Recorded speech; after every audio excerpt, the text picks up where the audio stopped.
Hey, welcome to Journey at Home, or welcome back for those of you who've been around for a while. I'm Jarrod, and I'm so glad to be here with you guys. We hope you'll keep coming back here, subscribe, get the notifications, and that way the content you find here will keep inspiring you to follow Jesus and make your life better.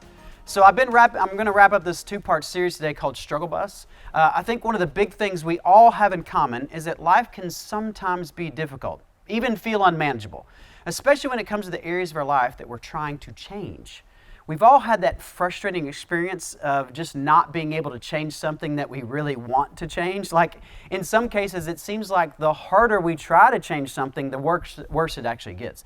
Whether it's to get in shape, change your diet, learn to deal with anxiety, develop a deeper faith in God, or get control of our finances, even deepen in our relationships with friends or a spouse or with our kids. I mean, we can take a ride on the struggle bus and we can't even seem to make the changes we most want to make. We try so many things and we try so hard. I mean, we try to change our routines, we try to pump ourselves up, we try to give ourselves the motivation to keep trying. But every time, well, at least for me, I just wear myself out trying to change. I try to so hard and I see no change or very little change, and I just get frustrated. And then I start feeling like a failure. Why can't I change this thing? Or why can't I stop this? Or why can't I start this new thing? I mean, I've got a plan, I have really good intentions, and I'd want to change. And then, like I talked about last week in part one of the series, the story I begin to tell myself is that I'm never going to change. I mean, this is just the way I am. This is not going to get any better. And the story in my head is all about defeat. Thankfully, if you've ever felt that way, you are not alone. And not just are you not alone, but there's actually a better way to change than merely trying. And it's not beating yourself up or trying harder or getting more committed to your intentions. No, listen, your intentions are already good. That's not the problem. It's your approach to change that's the problem. See, when we read Paul's letter called 1 Corinthians, he addresses this kind of approach that brings about deep and lasting change in our lives. See, he was writing to the followers of Jesus who lived in the city of Corinth, and just like so many of us, the people of Corinth were being distracted by all the things of a bustling city. So the first 8 chapters of this letter Paul is writing to them, it's telling the people to get refocused. And then in chapter 9, he starts to explain to them how they can change. And what he doesn't say is, you just need to try harder. Man, if only you'd just put in more effort. If only you'd make a real commitment and really want to change. No, he doesn't do that. Instead, he clues us into an entirely different approach. He leads us to the missing ingredient of change. So here's how it starts. He says this: do you not know that in a race all the other runners run, but only one gets the prize? Run in such a way as to get the prize. Yes, Paul recognizes it takes hard work to change.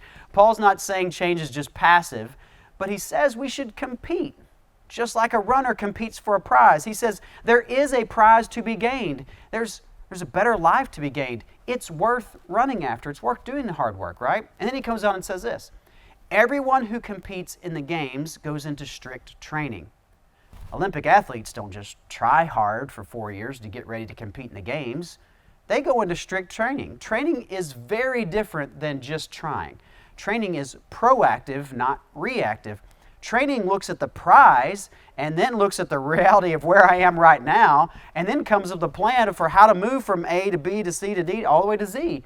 Nobody wins gold medals by getting up on the day of the competition and trying really hard. Nobody wakes up and then tries really hard to play a piano concert on stage. Trying harder doesn't get you to the prize. Training does. But you already know this, don't you? You know that trying harder and harder and harder actually doesn't work. The times when you've really made a lasting change wasn't because you finally tried hard enough. It was because you stuck to a training plan. Paul knows the difference too. Look what he says next. Therefore, I do not run like someone running aimlessly. I do not fight like a boxer beating the air. Have you ever gone out for a run? Anybody runners out there? And you're not knowing where you're going? Like you just didn't even map your course. You just ran. No, of course not. Of course not. That'd be silly. Have you ever gone to box and train in a boxing ring and all you did was just like box at the air? Like that doesn't make your punches get any stronger, does it? So Paul wraps up with this final thought. He says, no, we don't train like that. I strike a blow to my body and make it my slave so that after I've preached to others, I myself will not be disqualified for the prize. Paul's trying to point out the secret to change here. Training, not trying, is the key. What would it look like to train instead of try in some area of your life? Like, where is there a gap between where you are today and where God wants you to be? In your finances, in your relationships, in your job satisfaction and motivation, in your faith and relationship with Jesus, think about the difference training could make.